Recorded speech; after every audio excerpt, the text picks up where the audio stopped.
sobrang hirap po. Kasi ano kuya, bali nawala po yung ano kuya, yung pinag-aanuhan ko ng loob. Pinakukulan ko ng lakas ng loob. Bakit? Kasi parang, Sir, ayos ka. kasi naisip ko po na para sa pa po yung pag-aaral ko kung wala na po sila nanay. Kasi sila lang po yung dahilan kung bakit po nagsisikap po ko mag-aaral. Tapos Magandang araw po sa inyo lahat mga amigo. Nandito po tayo sa bahay ni Mark kung saan ay siya po yung ating pinag-aaral. Mula dati pa po mga amigo na nasa Equatorial Guinea tayo, siya na po yung ating nakakausap. Hindi man natin siya kilala personally, pero itong bata na ito ay nakita ko kung gaano kasipag mag-aral. Alam niyo po, ganito yan, kwento ko sa inyo ha. One time nag-message po sa akin yung asawa ni Jose at ang sabi sa akin na meron daw kung gusto ko raw tulungan. So, hindi ako nagdalawang isip kasi nakita ko, kinuwento niya yung buhay eh. Kinuwento yung buhay ng bata na to. At ulila na siya sa kanyang, wala siya ng lolo't lola. So, dati palaki siya ng kanyang lolo't lola. Ano Mark, kamusta ang buhay mo dito dati nung ikaw nung kasama mo pa yung lolo't lola mo? ayun po kuya, nung grade 12 po ako, dito po kami nakatira. Bali, that time po ginagawa, then during pandemic din po kasi yun kuya. Bali wala po talaga kaming as in pera din noon. Tapos ang kinikita ko lang din po yung sa online po kuya. Yung Dati nag-online ka? Opo, nag-online po. Kasi gawa po ng pandemic po, si tatay po, nag-work po sa Manila. Gawa po ng pandemic, natigil po. Natigil po siya ng pag-work kasi gawa ng po ng katandaan po niya din. Hindi na po niya kayang mag-work. Kaya, bali ako po yung mag-work muna sa JAE po dati sa Habanera po sa JAE po. Nag-work po ako doon. Nag-work ka? Opo, pagtapos po ng grade 10 ko po kuya. Bago po kasi dati po, Nag-isa po ng pag-aral? hindi po. Bali, nung grade 10 po ako, nakakuha po ako ng certificate ng diploma po. Pwede na po mag-apply ng pagka-work dun sa may JAE po. Bali, during pandemic po kasi modular pa po. Pwede pa po So, mag-module. ibig sabihin, nagka-aral ka tapos nagkatrabaho. Opo, ayun po. Kaya mo nasustentuhan yung sa pagkain nyo araw-araw. Opo, ayun po. Oo, Tapos, tapos ayun po, nung mag-first year na po, nung nag-grade 12 po ako na tigil po yung pag-work ko kasi, yun nga po, balik na ulit sa ano. opo, Oo. hindi, balik na po sa normal, hindi na po pwedeng mag-work. Pinakiusapan ko po yung teacher ko, pero hindi na daw po kasi pwedeng mag-work. Oo. Kaya po ang ginawa ko po nun, nag-online business na lang din po ulit ako. Tapos yun po, kahit paano naman po, nakaka-survive po kami.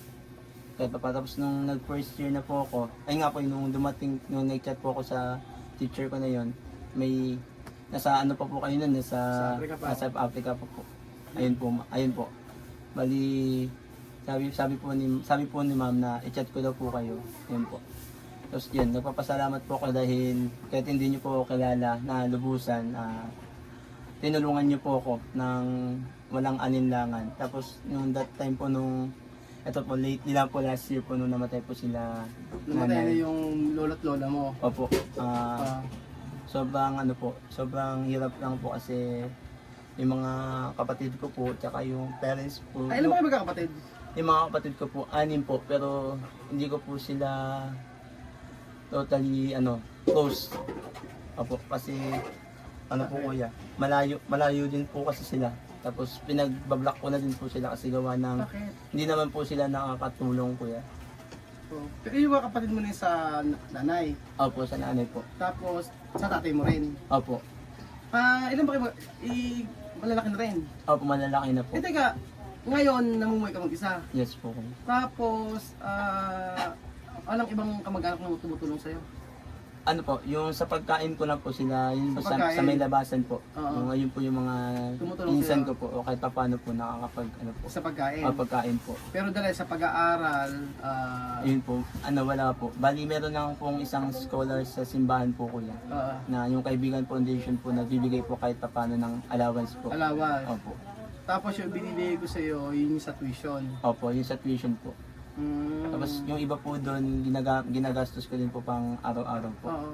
Kasi ito yung ano eh, siya yung nakita ko na inilalaban niya yung kanyang pag-aaral eh. Kasi sabi niya maghihinto na raw siya. Nung nakaraan sabi niya maghihinto na raw siya. Yes po. Kasi nga yung sa gastos, nahiyang magsabi sa akin. Pagka yung sa gastusan, sabi niya ganito, ganito. Gusto niya raw niya magtrabaho na. Kaso nga lang, gusto niya na magtrabaho para makaipon, pang-aral, ganyan. Nakita ko kasi kung gaano siya nagpupursige na makatapos. Gusto talaga niya makatapos ng pag-aaral. Yun, sabi ko, sige pupunta ako minsan sa isang araw dyan, mas para at least makilala na rin kita.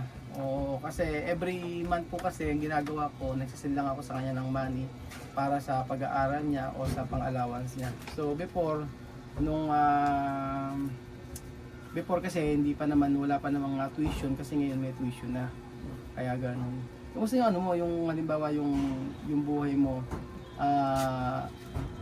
kasi sabi mo, minsan nagpapaalam ka na, gusto mo na magtrabaho. Ayun nga po kuya. Tapos dumating pa sa time na sabi mo mag-stop ka na mag-aaral. Tapos mag-stop ka na mag-aaral. Pero ngayon parang lagi mo sasabihin na gusto mong uminto. Tapos mamaya sabihin mo sa akin na gusto mo talaga makatapos sa pag-aaral. Ano ba yung dahilan bakit nahihirapan ka naman? Hindi po kuya, gawa po ng nahihiya din po ako. Kasi yun nga po, dahil nga po wala po talagang ibang nag-help sa akin. Kundi kayo lang din po talaga. Tapos, ayun po kaya po sinabi ko sa inyo na hindi na po ako mag-aral kasi nahihiya na po ako. Gawa na, sabi ko mag-work na lang po muna sana ako para at least po makaipon po ako tapos mag-enroll po ulit. Mag-enroll. Pero hindi mas maganda kasi dire-diretso. Kaya nga andito ako para para bayaran yung yung sa tuition niya after po nito. Pero kumusta ang bubuhay mo nung nandiyan yung lola mo tapos yung buhay mo nung wala yung lolo't lola mo? Ay sobrang hirap po. Kasi kuya, bali nawala po yung kuya, yung pinag-aanuhan ko ng loob. Pinakukuwalan ko ng lakas ng loob. Bakit? Kasi parang Ayos ka. kasi naisip ko po na para sa pa po yung pag-aaral ko kung wala na po sila nanay. Kasi sila lang po yung dahilan kung bakit po nagsisikap po ko mag-aaral. Tapos wala po sila, nasabay pa.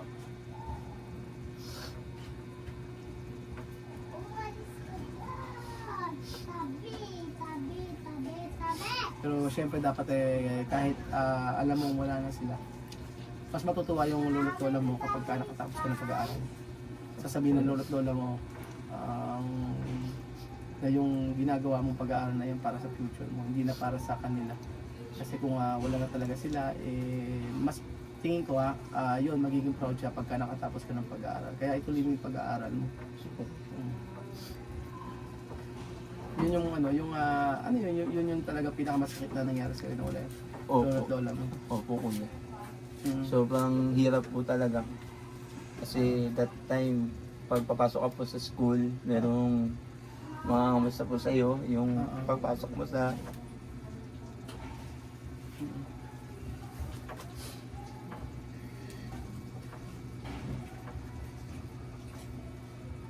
tapos lahat po ng gawain, ikaw na po gagawa kasi wala na maglalaba para sa'yo, yung ganun po. Ikaw na lahat. Opo, sobrang hirap po. Ano yung mga namimiss mo sa lolo't lola mo? Yun po yung yung pangakamusta po nila sa akin. Kasi kahit po, pag may problema po kami, sinasabi po niyan, lalo na po ni nanay, okay lang yan, malalampasan natin to. Kahit anong mangyari, ayun po. Ayun po yung parang yung kapayo po ni nanay yung pinaka ano po talaga sa akin. Mm. Nagbibigay ng lakas na loob para magpatuloy po. Ano yung kinamatay ng lulot mo? Lulot mo yun?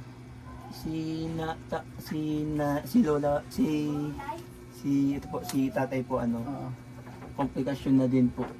Tapos sa baga po. Aba, yung lola mo, Si nanay naman po sa ano po, diabetics po, tapos sa high blood po. Tapos diabetic sa ano niya po, sa kidney. sa kidney. Tapos lumaki po yung Paano yun yung time na nagkakasakit yung nanay tatay mo, yung lolo't lola mo? Ano yung ano? Ano yung paano kayo nakaka-survive sa araw-araw? Ano po, sa Daska po kasi dinala sila nanay, bali wala naman pong babayaran doon. Bali yung gagastusin lang po doon yung Yung mga gamot. opo, hindi po yung mga ano po pinaka pang araw-araw po na bibilin, yung mga diaper po, yung mga Ayun ganun na, po, oo. mga pagkain po ninyo sa ganun po. Ano yung time na nagkakasakit yung nanay tatay mo? Nung time na nagkakasakit yung nanay tatay mo, ano yung nararamdaman mo time na tapos nag-aaral ka pa, kailangan mo kumuha ng pera, paano ano yung napipil mo that time? Ayun po, gusto ko na pong sumuko Oo. kasi ayun, po, sobrang hirap po din na din po kasi namin alam kung saan po kami kukuha nung pang gastos po sa araw-araw. Oo. Kaya po, nag-chat po ako sa inyo noon. Opo, that time nung nag-opera po sana si nanay kaso hindi po natuloy. Oo. Gawa nang wala daw po yung catheter na Oo. mahal po kasi yung Oo. bayad doon. Ayun po. Paano yung ngayon, nag-open ka ng tindahan, di ba? Opo. Paano yung pagka may pasok? Sarado po. Sarado. Opo. O, di walang kita.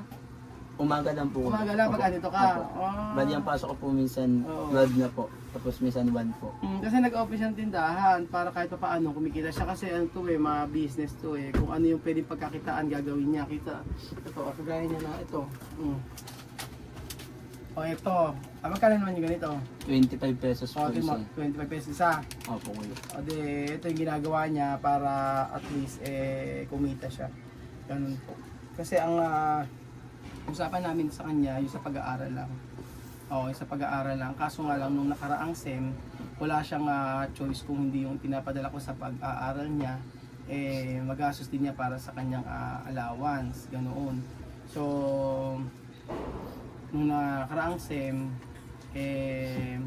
kinukumpute ko, talagang kulang para sa kanya yung nabibigay ko. Kaya nagkaroon siya ng pending sa school na babayaran. So ngayon, nandito ako para bayaran lahat ng pending sa school para makapag-patuloy pa siya sa pag-aaral.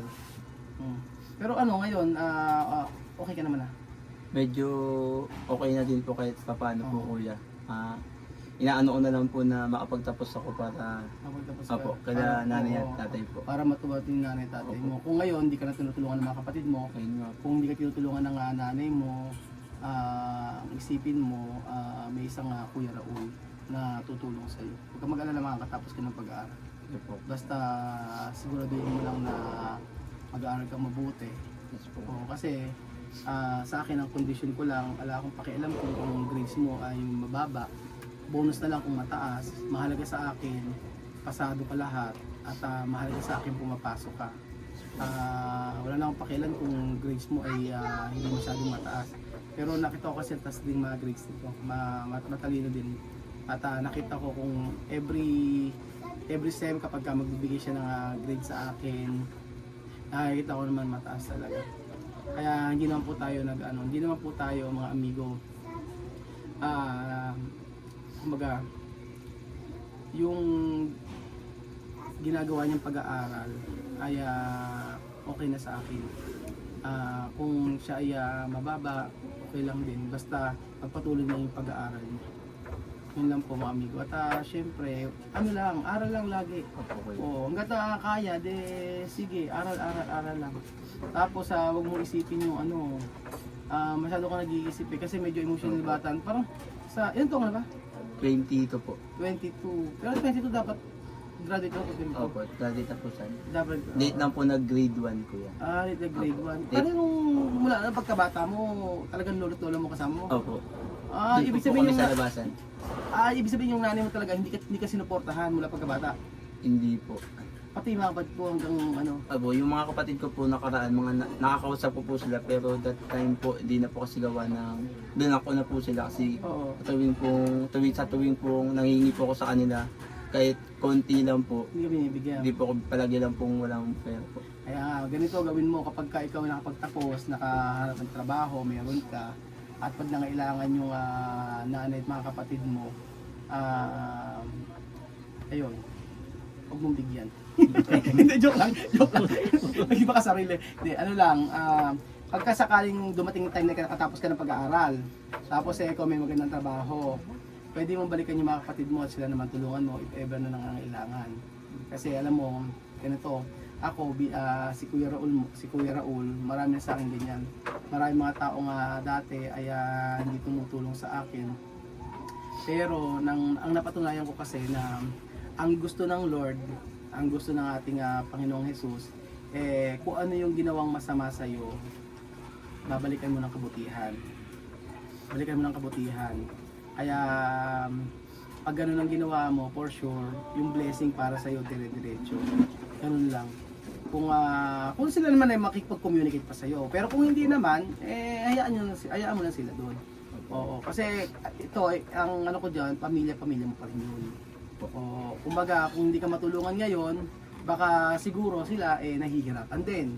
Baka sila wala din, syempre, ganun. Kaya huwag ka masyado magdadamdam. Hangga't ando si Kuya Raul, huwag ka mag-alala, makakatapos ka ng pag-aaral.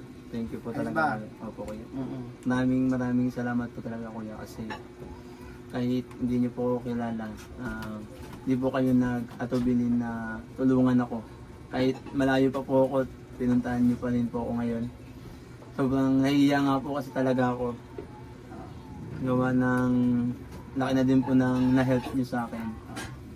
Hayaan mo, ganito na lang. Kapag ikaw ay nakatapos sa pag-aaral dito, at ninais mong mag-trabaho sa Nueva Ecija, o pwede ka sa company namin, makakatulong ako sa iyo. At least meron kang sahod talaga.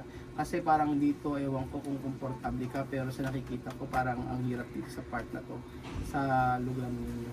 So parang hindi ka komportable kasi yung dadaanan bago makarating dito talagang iba't ibang mga bahay-bahay dyan.